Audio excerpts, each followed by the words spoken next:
Hi, everybody. Happy Monday. We got the Boris and Robyn show starting in a little bit. Meat Sandwich and I are both here. Yep. Recovering from Tap New York yesterday. Yeah. If you were at the festival this weekend, it was probably the biggest Tap New York ever. It was nuts. It was their 20th anniversary up at Hunter Mountain. There was over 300 beers available. We tried them all. Amongst all of us, we tried them all.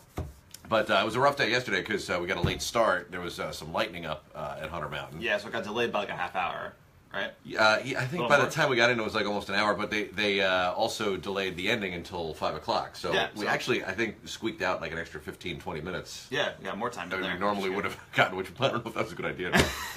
But no, it was a good time yesterday. We had a lot of fun. Saw a lot of WPDH listeners. Yep. So thanks for coming by. I got to sign somebody's celebrity card.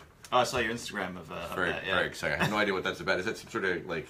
I've never seen that before. Some sort of card game where you have to like go find people to sign stuff, and I was the closest that there was to a celebrity in Tap New York, which is pretty sad. Pretty sad. So anyway, congratulations to all the winners. By the way, we have a full list at WPDH.com. Some local breweries winning some big awards. So. Oh yeah. Yeah, very nice. I think I was too disoriented by the end of it to know who had won things. You can catch up at WPDH.com. But congratulations to all the winners.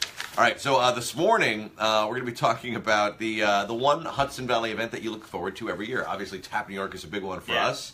We look forward to that. But are there other events that you just are a must-go for you? What is the one event every year here in the Hudson Valley that you really look forward to? Maybe it's the Dutchess County Fair. That's a big one. Maybe it's the Ulster County Fair. Maybe it's another county fair. The Garlic Festival. Garlic Fest is big. Yeah, there's a whole bunch of those. Yeah, Hudson Valley Comic Con. Hudson Valley Comic Con, which happens this weekend. Yeah. I know, I'm very excited about that. I'm pretty stoked. So we'll get into that this morning. Also, we're going to be talking about this story that we shared on Friday on our website.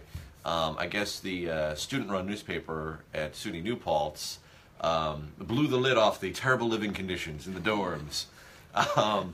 I know, I'm sure just like walking into the dorm, you could probably tell. Yeah, like. It's a dorm, but no. Apparently, they've had problems with mice infestations and bed bugs. As bad as the dorms were back in the day when I was at Marist, we never had mice. Yeah, I never had mice in my dorm. We had ants, I think, but we should have had ants with all the food that was lying around. But this morning we're going to open up the phone lines and find out the worst living conditions you ever lived in when you were first starting out, whether it was in a dorm or in an apartment. This wasn't necessarily me, but I had this friend. His name's Nick. Still have his friend. I've been friends with him since kindergarten, but he went to school up in Burlington, Vermont. And me and my friends went up there for our spring break because they still had school. We walked into his townhouse, and we almost turned around and drove all the way back to New York. It was the most disgusting thing I've ever seen. There was literally, it was like a hoarder house that you'd see on TV. There was garbage piled up everywhere. Oh, man. The bathroom, I still get grossed out, and I can't believe I lived in this place for a week. Yeah. They had balled up newspapers all around the toilet. That I guess they would read the newspaper and just throw it there. The shower had a green fuzz in it. Oh man! It was a green fuzz, and it was disgusting. They lived there all year. That sounds worse than my old apartment, which was pretty bad. Yeah. Like it was like mess everywhere. Like we were in college, so there was empty pizza boxes all over the place, and the dishes were piling up, like they pile up for weeks at a time.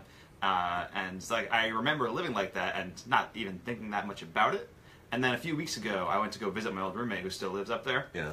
And he still lives the same way. And I was like, how did we do this? How do you live like this? Yeah, in Marist, when I was in one of the townhouses there, we ran out of garbage bags, so we would just throw the garbage on the floor, and we had a shovel. And we would shovel it into the big can and then just bring it out once a week. Pretty disgusting.